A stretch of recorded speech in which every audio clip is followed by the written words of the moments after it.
Então, na aula 21, veremos um período já crucial que vai dar andamento à série de crises que a China se encontra nesse período republicano, na maior parte aí, sob o governo dos nacionalistas do Kuomintang. Vimos na aula anterior como isso tinha atravessado uma série de problemas, né? Primeiro, o número de rebeliões, a engenharia política ainda era muito frágil, assim como as lealdades diante de um governo a ser reconhecido como legítimo. E tudo isso ainda vai ser ainda mais agravado, primeiro, com a série de ofensivas e ocupações japonesas nas regiões norte, principalmente nordeste da China, na região da Manchúria, né?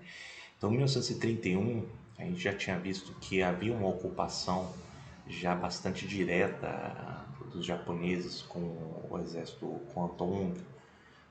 Eles acharam um incidente, criaram um incidente, uma explosão que matou alguns japoneses, inclusive lideranças políticas japonesas em Mukden, em 31, e com isso eles tentaram argumentar de que é necessário então ter um controle mais direto e uma ocupação mais direta na região da Manchúria e regiões do nordeste da China.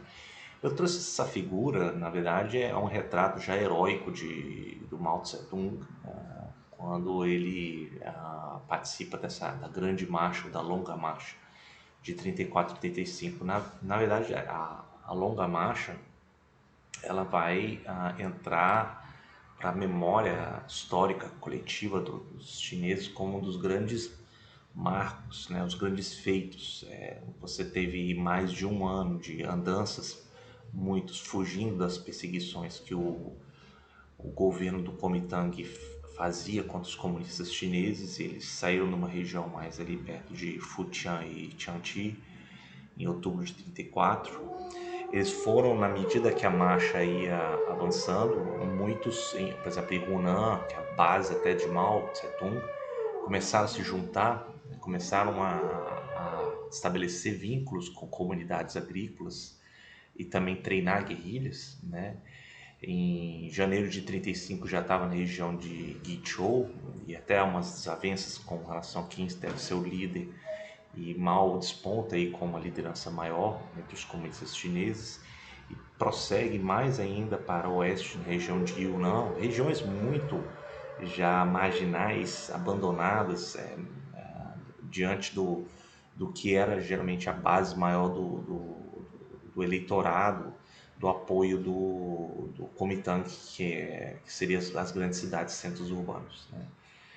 Então a rota de Mao, ele vai percorrer Yunnan, ele vai subir isso já durante o inverno, o rigoroso inverno no final de 34.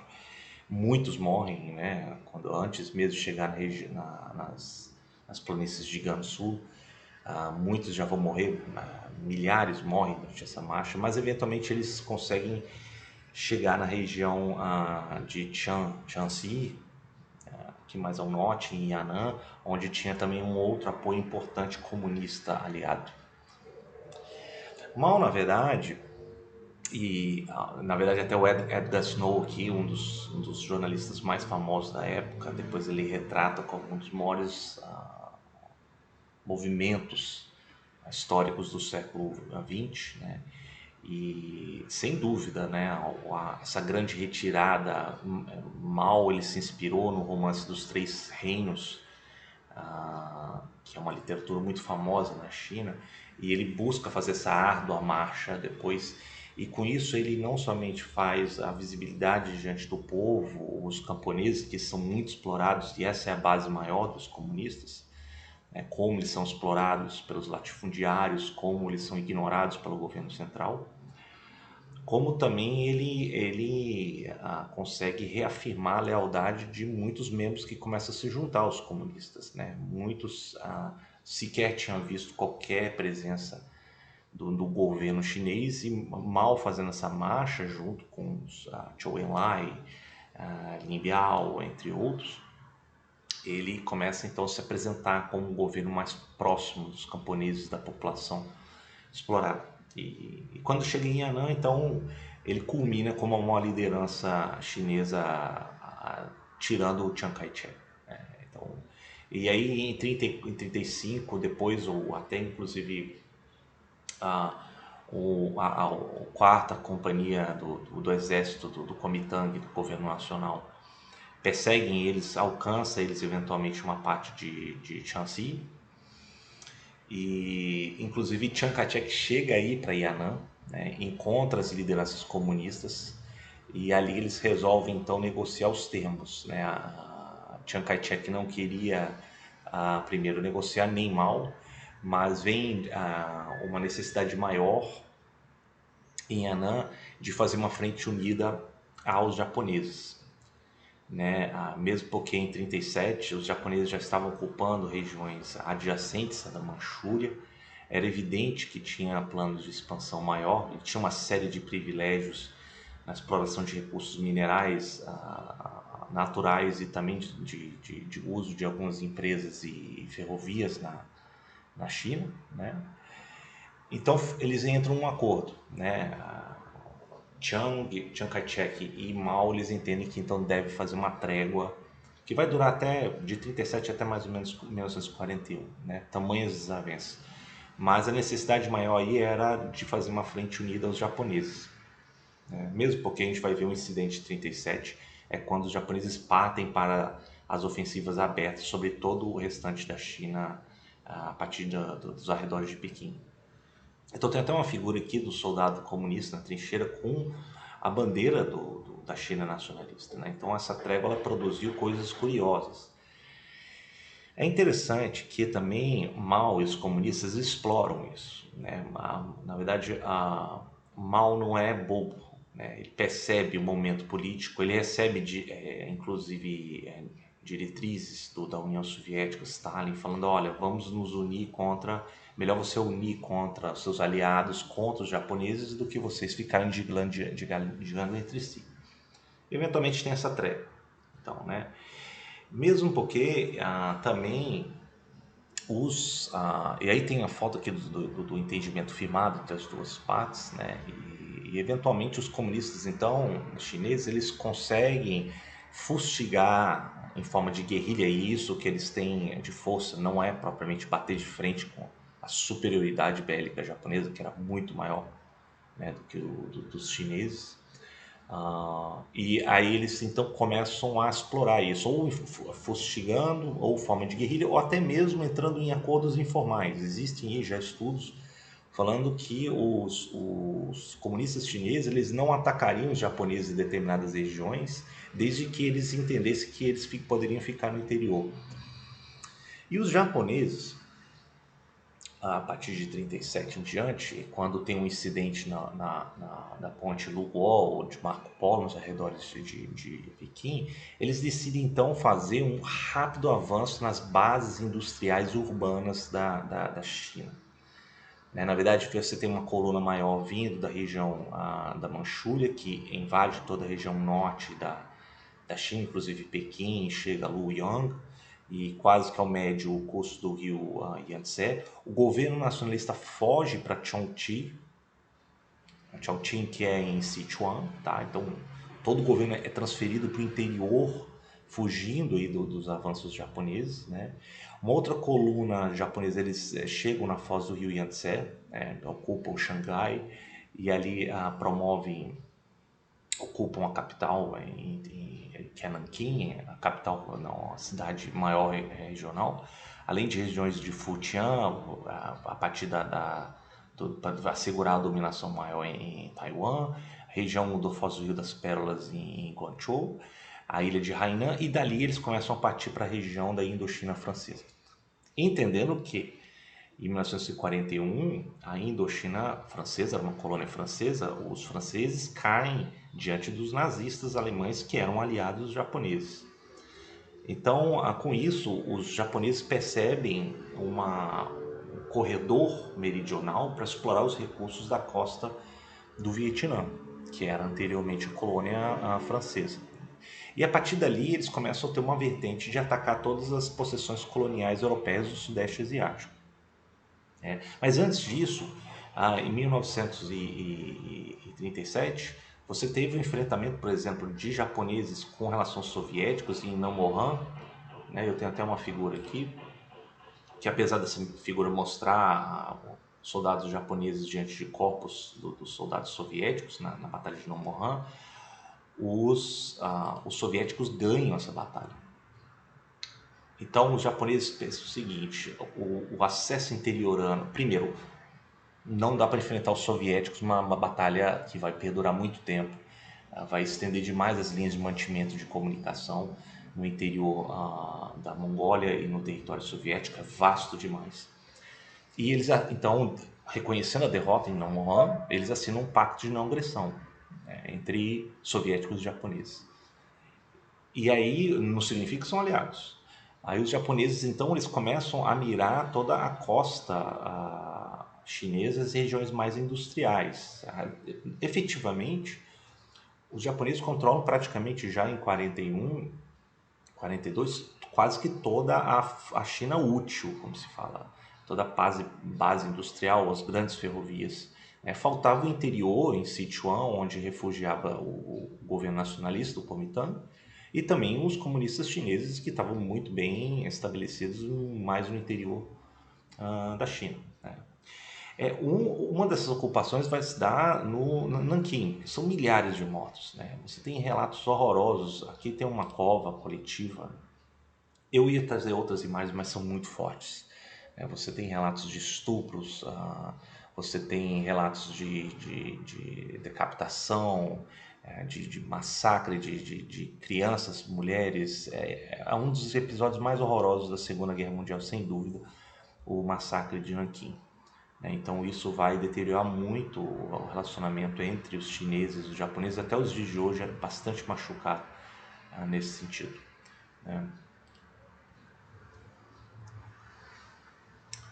Bom, os avanços dos japoneses vai começar primeiro a provocar a fuga do governo nacionalista para o interior, em Sichuan, né? A resistência chinesa ela começa então a ter certo apoio dos aliados, que seriam os americanos, os britânicos, né? Os comunistas chineses têm o apoio dos soviéticos, né? Então é importante frisar isso, de que a resistência comunista chinesa teve o apoio sim de Stalin, mas a China nacionalista no interior ele sobrevive tenuamente. Chongqing inclusive chega a ser bombardeado durante meses pelos japoneses, né? Mas resiste. E um desses mantimentos, a resistência, a linha de mantimentos, se dá para o corredor da Birmânia, que tinha sido tomado pelos japoneses, que era a ex-colônia britânica. E os americanos entram aqui também, junto com os britânicos, para fornecer um corredor de apoio vindos pela selva da Birmânia, uma região muito inóspita, para tentar manter o governo nacionalista na região de Sichuan. E a outra parte, os japoneses são tão bem sucedidos no avanço, em 41, 42, tomam a maior base naval britânica em 42, que vai ser Singapura. Tinham assinado um pacto de não agressão contra o ditador Bhumibol Pibum, desculpa, no reino de Sião, hoje é Tailândia. A Indochina francesa, que fazia parte da colônia, então, francesa, e tinha submetido os nazistas em 41, é um corredor aberto. Ocupam a Birmania, chega inclusive aqui nas regiões mais ocidentais da Índia, colônia britânica, como em Manipur, em Assam, e não conseguem mais avançar. E dali os japoneses partem mais para o objetivo maior, que é ocupar a Malaya britânica, ocupar Singapura e estabelecer sua dominação do que eram as Índias holandesas, hoje a Indonésia. Por quê? Porque você tinha recursos como borracha e petróleo. O petróleo era algo desesperadamente necessário para o governo japonês, desde os embargos declarados dos Estados Unidos contra o Japão, até mais ou menos a entrada dos Estados Unidos na guerra em fins de 1941. Então, o que temos aí de interesse para a China é de que o interesse primordial japonês, em vez de atacar as regiões mais interioranas chinesas, eles miram mais para ocupar as outras possessões coloniais europeias e dominar, e chegou a dominar de maneira espetacular praticamente todo o Sudeste Asiático, inclusive expulsando os americanos que estavam administrando, governando as Filipinas. E aí, nesse sentido, quando eles bombardeiam a base americana no Havaí, em Pearl Harbor, você tem uma contraofensiva enorme, né, da entrada dos Estados Unidos, e começa então a empurrar de volta os japoneses para o arquipélago japonês.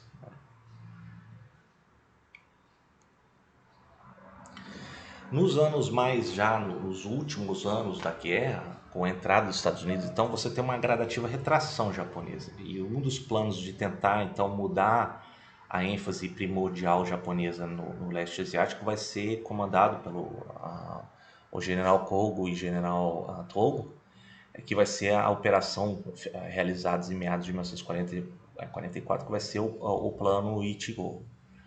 O Ichigo, na verdade, ele buscava então maximizar toda a presença japonesa no norte e na costa chinesa e tentar interiorizar o máximo possível, buscando ali então ampliar seus acessos a recursos naturais e as riquezas da China que pudesse explorar.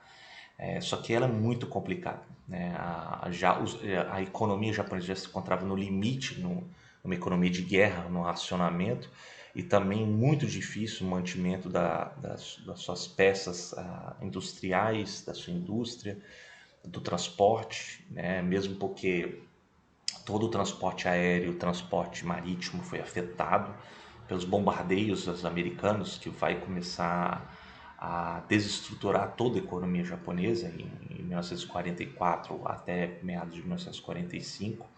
Então esse plano Ichigo, ele foi mal sucedido, ele não teve o apoio necessário da economia japonesa, né? E aí, gradativamente, em 45, você já tem a gradativa retração japonesa em direção ao seu arquipélago.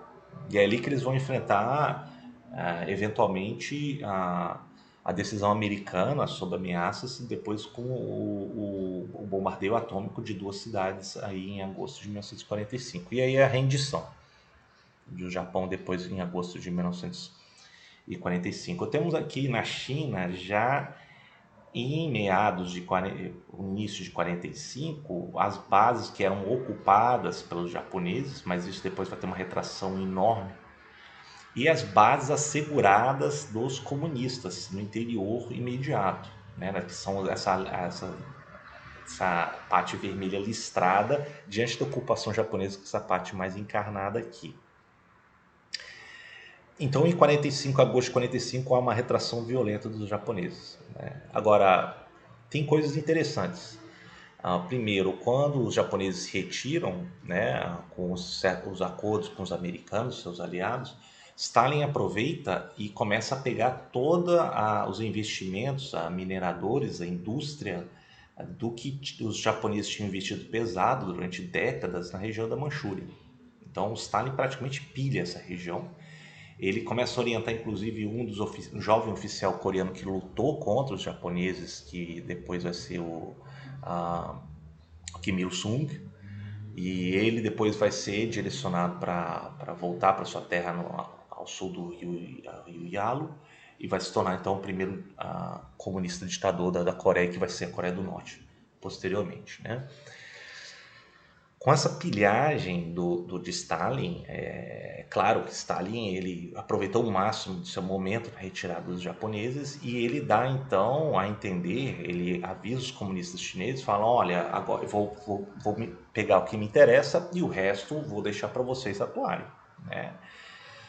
Mesmo porque os nacionalistas se encontram completamente desgastados. Foram eles que primeiro tiveram que enfrentar campanhas duríssimas dos japoneses, né? A Chiang Kai-shek, ele está desgastado, a figura dele já está desgastada. Muitos chineses viam ele como um líder incapaz de enfrentar os japoneses ou extremamente corrupto. A inflação deteriora o poder de compra dos chineses no meio urbano, no meio rural nem se fala.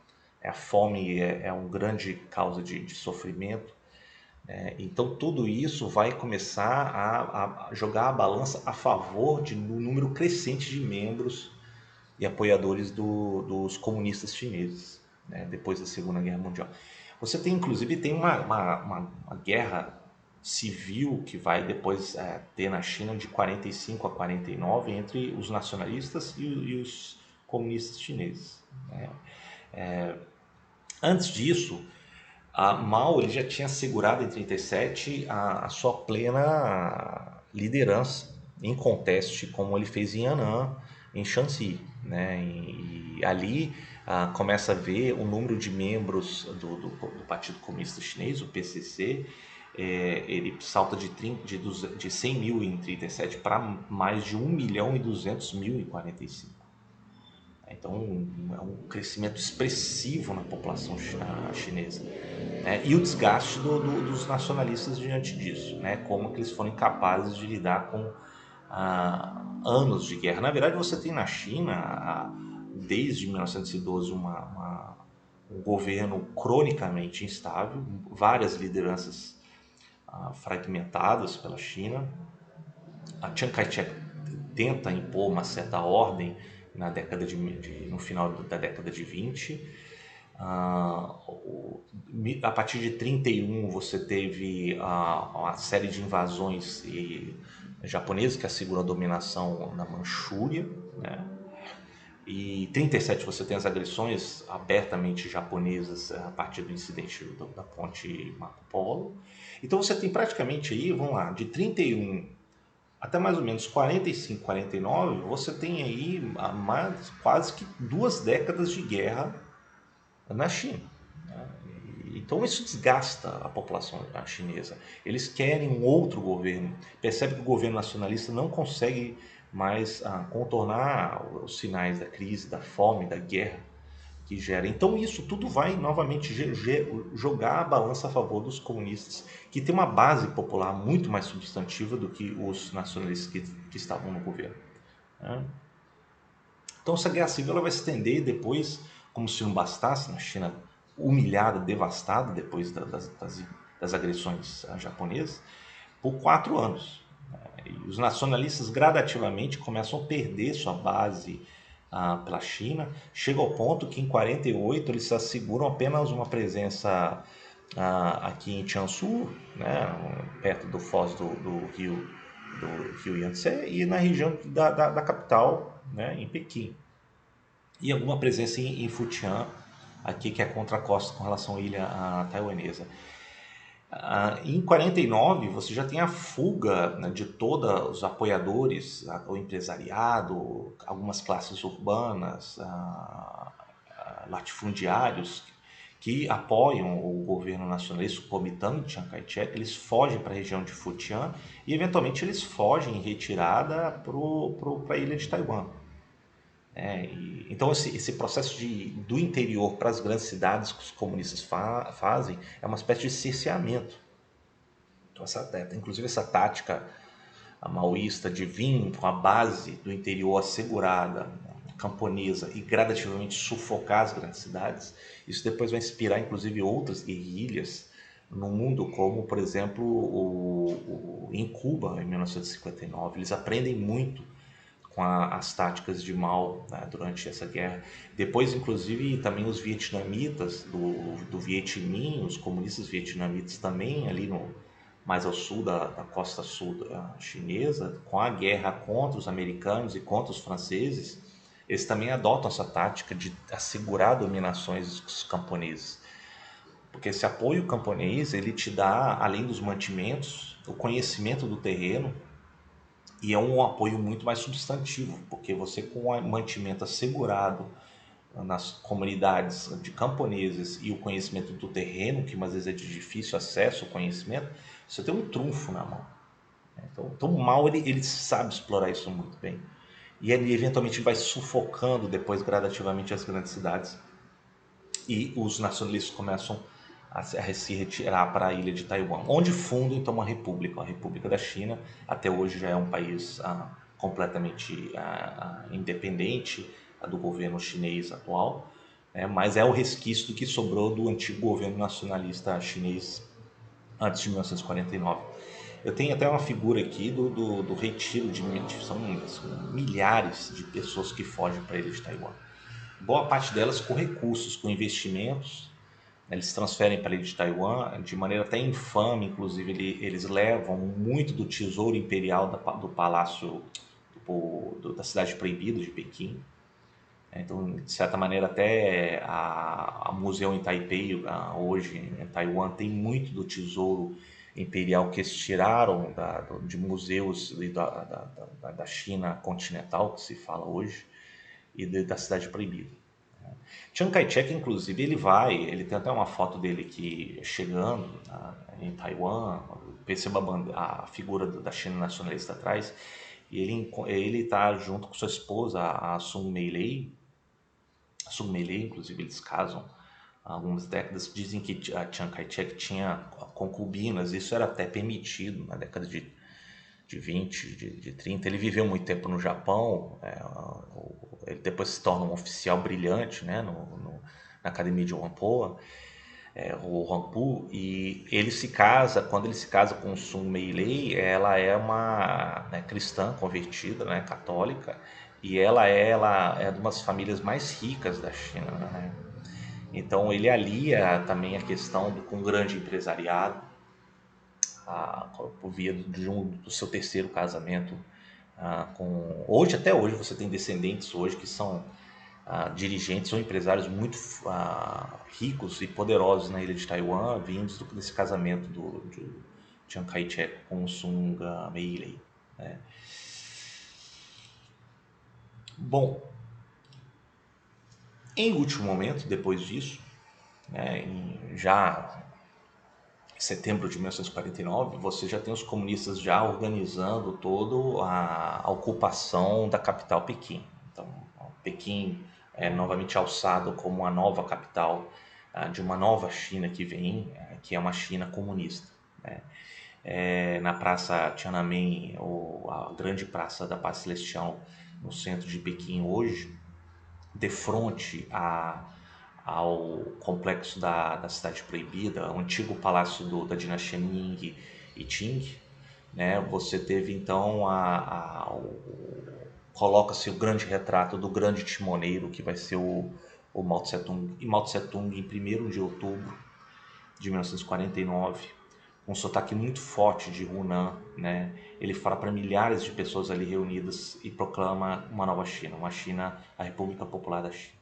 Então, a China ela entra num novo momento, né? Um momento em que ela tenta trilhar, faz um experimento não mais republicano, mas agora num governo inspirado nos ideais marxistas-leninistas. Na verdade, eu até trouxe aqui um vídeo para vocês, depois a gente pode fazer as considerações finais.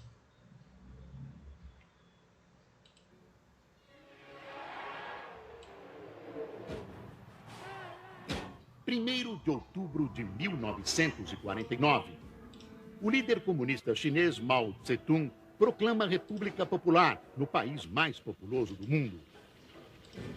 O fim da Segunda Guerra liquidou a aliança circunstancial de comunistas e nacionalistas contra o inimigo externo, o Japão. A Guerra Civil recomeçou.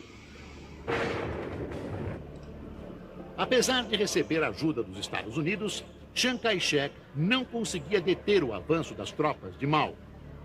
A promessa de distribuição das terras levou os camponeses a apoiar os comunistas. Em janeiro de 49, os comunistas entraram em Pequim. A população das grandes cidades ficava aguardando ansiosamente a aproximação do exército vitorioso. Nanquim, capital do governo nacionalista, afinal também se rendeu. O presidente Lai Chun-yen entregou o poder, reconhecendo a vitória de Mao. Os comunistas tomaram todo o continente. Apenas as ilhas de Taiwan e Hainan não foram dominadas. Chiang Kai-shek formou o governo em Taiwan. Durante mais de 2 décadas, os Estados Unidos reconheceram apenas a China nacionalista. A China comunista foi se fechando para o mundo ocidental.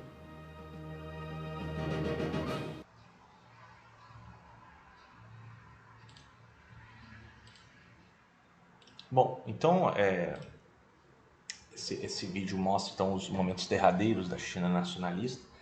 né? Inclusive com a narração do Boris Kazoy aí.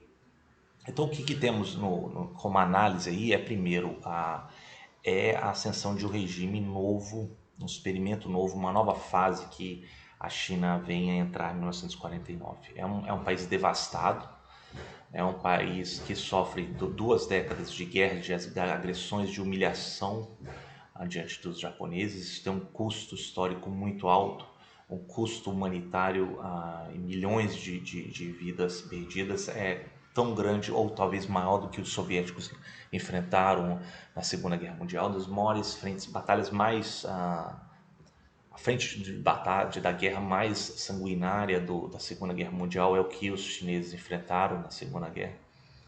A gente tem um país dividido, em crise, em termos econômicos está em frangalhos, é tudo necessário para a reconstrução, e surge então uma esperança de um novo governo com uma nova ideia, acusando o que tinha sido errado na época do governo nacionalista.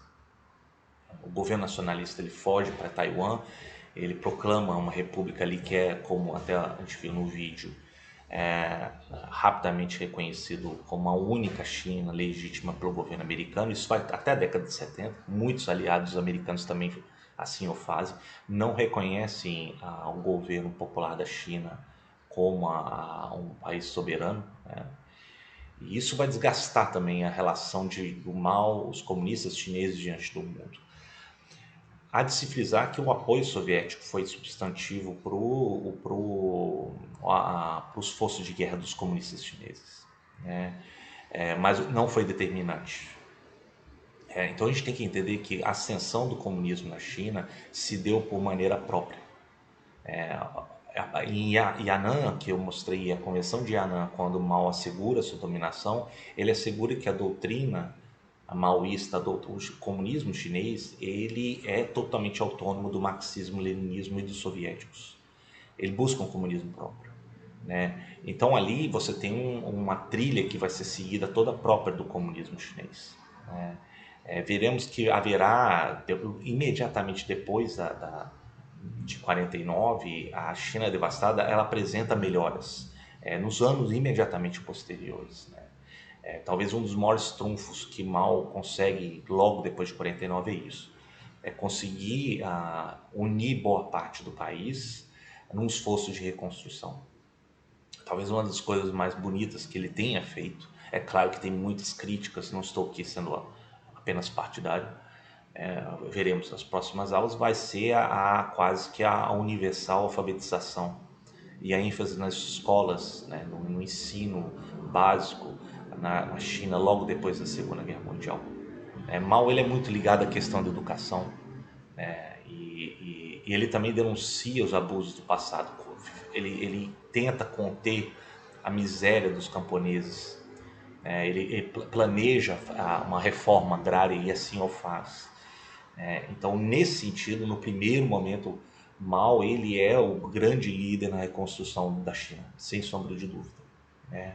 Depois, claro, vai haverá uma série de perseguições e isso vai desandar em milhões de mortes já no final da década de 50 em diante. Mas isso a gente vai ver nas próximas aulas, né?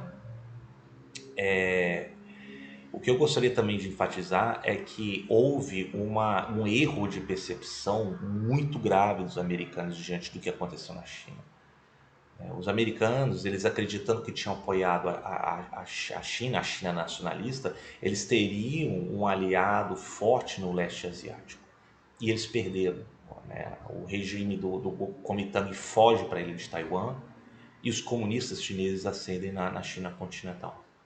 Na ótica americana, binária, naqueles primeiros anos da Guerra Fria, eles entendiam que não, agora os soviéticos também ganharam um aliado, um parceiro fundamental na grande vastidão aí do leste asiático.